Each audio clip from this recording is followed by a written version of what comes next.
আমাদের আজকের রেসিপি কলার পিঠা বা কলার বড়া। আমাদের কলা বাগান আছে, তো অনেক কলা হয়।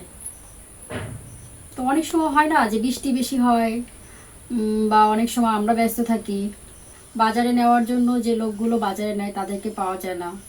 সব কিছু মিলিয়ে এই মুহূর্তে কলা বাজারে যায়নি। তো অনেক কলা খেয়েছি, অনেক কলা আত্মীয় স্বজনকে দিয়েছি, কিন্তু কিছু কলা তো বেঁচে গেছে। এবং কলাগুলোর যে অবস্থা, একদম পেকে আর কত খাওয়া যায় বলেন, এরকম একটু কালো কালো হয়ে গেছে। তো আজকে আমি এই কলা দিয়েই কলার রেসিপি বানাবো। সেটা আপনারা পিঠাও বলতে পারেন, বড়াও বলতে পারেন। আপনারা পিঠাও বলতে পারেন, বড়াও বলতে পারেন। তো চলুন রেসিপিটা শুরু করে দেই।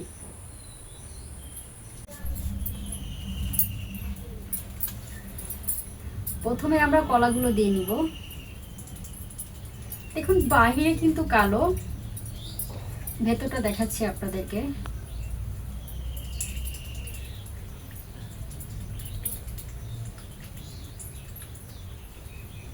এই কলাগুলো দিয়ে কিন্তু পিঠা ভীষণ ভালো হয়, এবং সাধারণত পাকা কলার থেকে এটা একটু বেশি পাকা, এবং এটা খেতেও কিন্তু মিষ্টির তুলনামূলক বেশি। আমি কলাগুলো এভাবে ছিলে নিব, যতগুলো নেওয়া যায়। কারণ হচ্ছে যেহেতু আমাদের বাড়ির গাছের কলা, কেনা কলা না, তো সেক্ষেত্রে আমি কোনো পরিমাপ করছি না। আপনাদের বাসায় যদি এরকম কিনে আনা কলা থাকে, অনেক সময় দেখা যায় যে সময় পাওয়া যায় না বা অন্যান্য কারণে কলাগুলো পেকে যায়। তারপরে যেটা হয়, একটা সময় কলাগুলো আপনারা ফেলে দেন। এটাই কিন্তু সাধারণত হয়, আমাদের বাড়িতেও একই রকম হয়। তো সেক্ষেত্রে আমরা যেটা করি, কলাগুলো এরকম ছুলে সুন্দর করে পিঠা বানিয়ে ফেলি। আমার পিঠা খাওয়া হলো, কলাগুলোও কিন্তু অপচয় হলো না।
এখানে আমরা নিয়ে নিচ্ছি কলার সাথে চিনি। চিনি বেশি নিব না, কারণ কলা তো এমনিতেও মিষ্টি। কলাগুলো ভালো করে চেপকে নিব।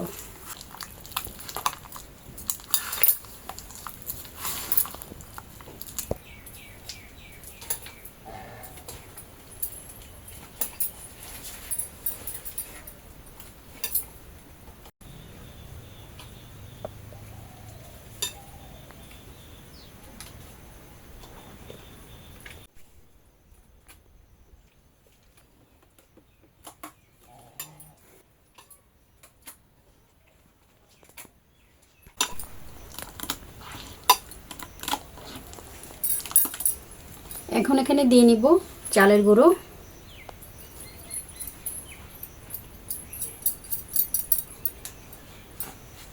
আগে এতটুকু দিয়ে মাখিয়ে দেখব কি অবস্থা।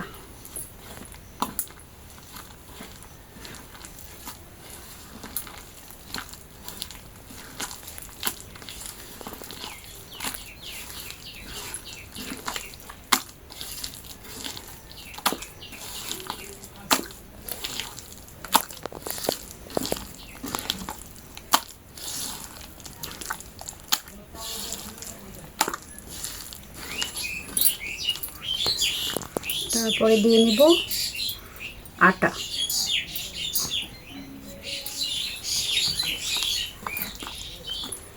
এর সাথে নারকেল দেওয়া যায়, তবে এই মুহূর্তে আমার কাছে নারকেল নেই তাই দিচ্ছি না। আপনারা চাইলে নারকেল ও এর সাথে গুঁড়ো দুধটা দিতে পারেন, তবে এটা নারকেল ও গুঁড়ো দুধ ছাড়াও করা যায়, শুধু চালের গুঁড়ো দিয়েও করা যায়, আটা দিয়েও করা যায়। তো আমি যেটা করেছি আটাও নিয়েছি এবং চালের গুঁড়োও নিয়েছি।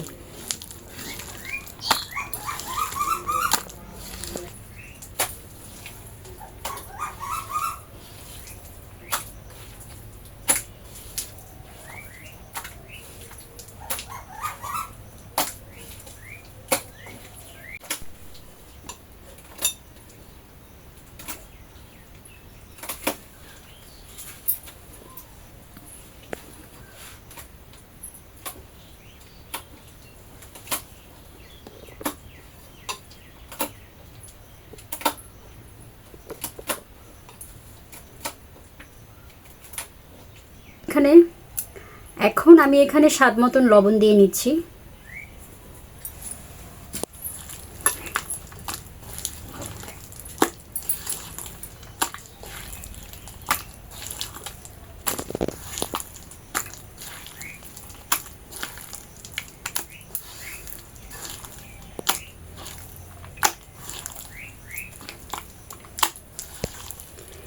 এভাবে যদি ভালো করে মেখে নেওয়া যায় কলার সাথে চালের গুঁড়ো ও আটা দিয়ে, তাহলে কিন্তু পিঠাটা খেতেও ভালো হবে এবং ফুলবেও ভালো।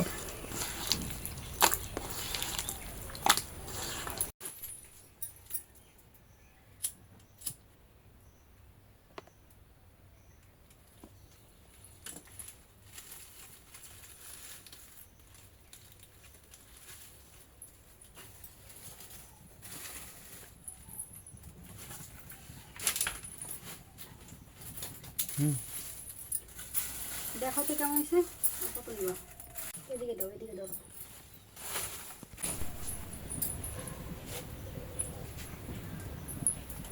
প্রথমে তেল দিয়ে নিচ্ছি।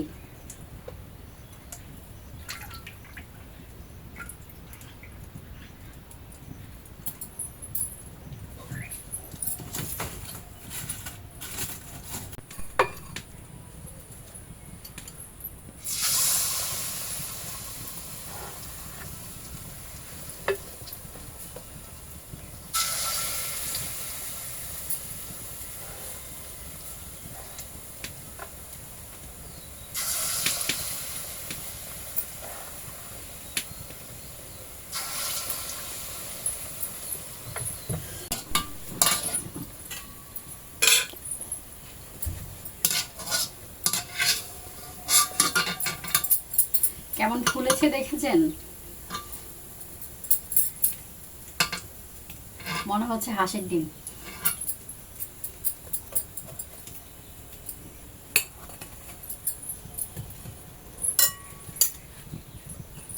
আচ্ছা, আমি তো 4টা করে দিয়েছিলাম এতক্ষণ, এখন একটা করে বানিয়ে দেখি কি অবস্থা হয়।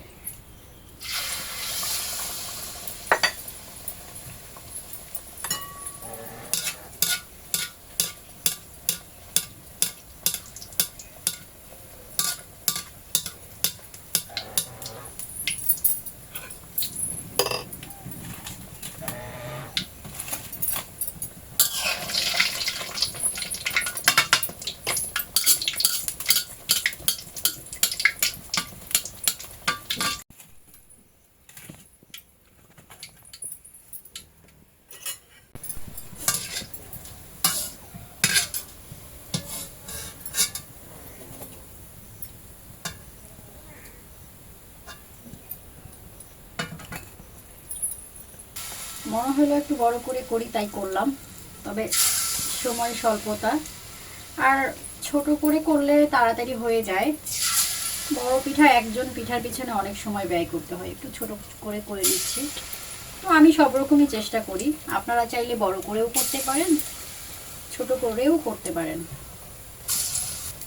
আমি ছোট বড় সব রকমের পিঠাই তৈরি করে নিলাম এক গোলা দিয়ে। আপনারা চাইলে ছোটও করতে পারেন, বড়ও করতে পারেন।